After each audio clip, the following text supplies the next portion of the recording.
akkam jirtu kun Oromo News YouTube channel dha. YouTube kana irratti odeeffannoowwan qabatamaa ta'anii yeroo isiniif dhiyeessina.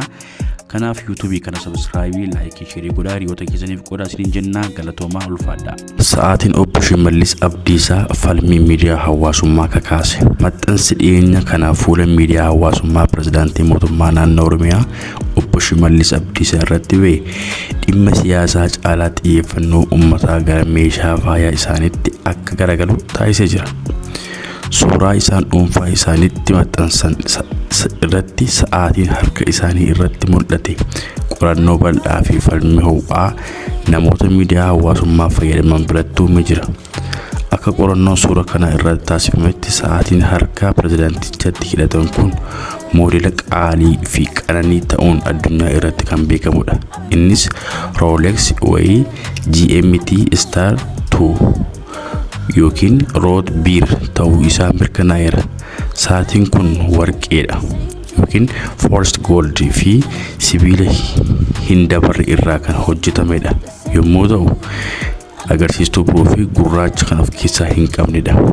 Gatiin sa'aatii kanaa gabaa addunyaa irratti salphaatti kan argamu yoo hin taane haalaa fi fedhii namootaan kan hojjetamudha.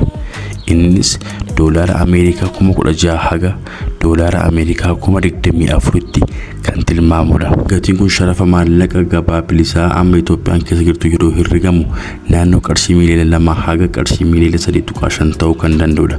Kunis meeshaa faayaa qofa osoo hin taane dinagdee namni sadarkaa giddu galeessaa qabu waggoota dheeraaf hojjetee kan kuufachuu danda'udha. Dhimmi kun miidiyaa hawaasummaa irratti qeeqa guddaa fi yaada garaa kaasee jira. Mormitoonni fi qeeqxonni hedduun haala dinagdee biyya amma wal qabsiisuudhaan komii dhiyeessaa jiru. Keessattuu naannoo Oromiyaa fi guutuu Itoophiyaa keessatti qaala'insi jireenyaa fi rakkoon nageenyaa osoo uummata rakkisaa jiru hooggantoonni meeshaa qaalii akkasii hidhachuun isaanii hawaasa waliin simmachuun dubbataniiru. Gama biraatiin immoo deeggartoonni hooggantichaa yaada kana mormuun sa'aatiin kun kennaa dhuunfaa isaanii ta'uu akka danda'uu fi namni sadarkaa hooggansa olaanaa irra meeshaa qaalii dhuunfaa isaa bitachuuf mirga akka qabu himanii jiru. Gabaasni kunis garaagarummaa jireenya dinagdee biyyattii keessa jiruu fi kan hooggantichaa kan tilmaamedha. Isin maal jettu? Koomentii irratti yaada keessan nuuf kaa'aa. Galatoomaa. Wanarraa qabanne kana fakkaata. Oduuwwan balinaan qabannee dhufna waan ta'eef YouTube kana subscribe, like, share godhaa. Galatoomaa ulfaadhaa.